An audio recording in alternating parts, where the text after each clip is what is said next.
Assalamualaikum warahmatullahi wabarakatuh. Dari kelompok 1 akan menjelaskan tentang latar sejarah kelahiran Pancasila.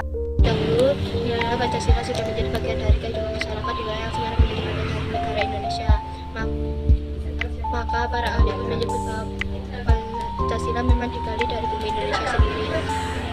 Masa sejarah awal, peninggalan bangsa menunjukkan bahwa nilai-nilai Pancasila sudah ada sejak dahulu.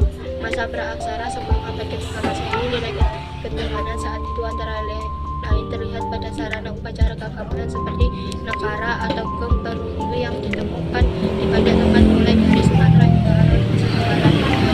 Nilai kemanusiaan dan persatuan juga berkembang yang telah terlihat pada jejak-jejak peradaban lama. Jejak peradaban di zaman praaksara itu antara lain adalah lukisan di Gua.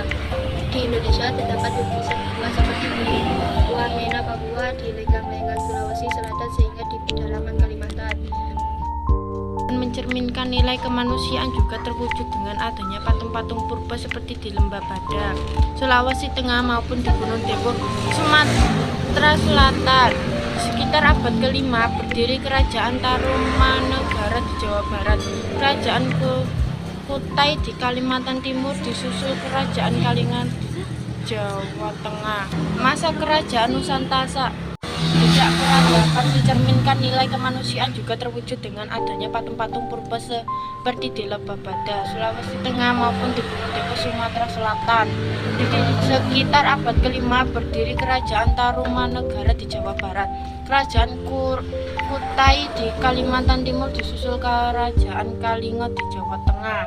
Masa Kerajaan Nusantara, kemakmuran bangsa Indonesia makin meningkat di akhir abad ke-7. Di Sumatera muncul Kerajaan Besar Sriwijaya disusul oleh warga Senjana dan Sailendra di Jawa.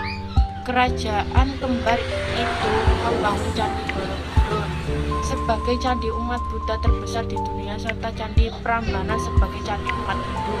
Candi-candi itu menunjukkan adanya nilai ketuhanan, kemanusiaan, persatuan, kerakyatan hingga keadilan sosial yang kuat. Kemakmuran bangsa dilanjutkan oleh Majapahit yang berdiri setelah mengalah pasukan Tiongkok. Wilayah Majapahit sampai meliputi Singapura, Malaysia, Brunei, Filipina, Kamboja, dan Selatan. Hadir kerajaan Islam seperti Samudra Pasai, Demak hingga Ternate. Agama Islam dan bahasa Melayu berkembang ke seluruh Nusantara. Budayawan W.S. Rendra 1935 sampai 2009 menyebut zaman Demak sebagai zaman Renaissance atau kebangkitan Nusantara. Di masa kerajaan Nusantara yang makmur tersebut, nilai ketuhanan dan keadilan sosial sangat menonjol. 3 nilai lain Pancasila yakni kemanusiaan, persatuan, dan kerakyatan juga berkembang baik. 3. Masa penjajahan. Makmurnya negeri ini mengundang orang asing datang dari Tiongkok, India, Arab, lalu Eropa. Mula-mula mereka berdagang, namun bangsa-bangsa Eropa kemudian mulai menjajah Nusantara. Hal itu dilakukan oleh bangsa Portugis, Spanyol, Inggris, dan akhirnya Belanda yang menjajah selama sekitar 350 tahun. Di Sumatera terjadi perlawanan oleh Sultan Iskandar Muda, Sultan Badaruddin, Sisingamaraja, Imam Bonjol dalam perang Paderi 1803 sampai 1837 dan Cut Nyak Dien dalam perang Aceh 1873 sampai 1904. Di Jawa terjadi perang Diponegoro 1825 sampai 1830. Patimura di Maluku, Jelantik di Bali, juga Pangeran Antasari di Kalimantan juga mengangkat senjata. Sedangkan perang laut besar-besaran dilakukan Sultan Babuwa di perairan Maluku dan Papua. Hantua di Selat Malaka, juga Sultan Hasanuddin di Laut Sulawesi dan Laut Jawa.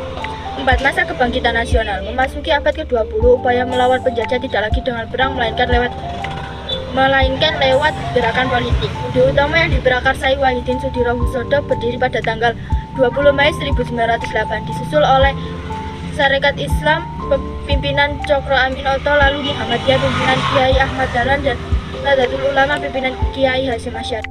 Daus Dekan Cipta Mangunkusumo dan Ki Hajar Dewantara Muda yang mendirikan Indische Partij diasingkan ke Belanda. Pulang ke tanah air, Dewantara mendirikan Taman Siswa Puncaknya adalah adanya Sumpah Pemuda tanggal 28 Oktober 1928 saat para pemuda bersumpah untuk bertumpah darah, berbangsa dan berbahasa yang satu, yakni Indonesia.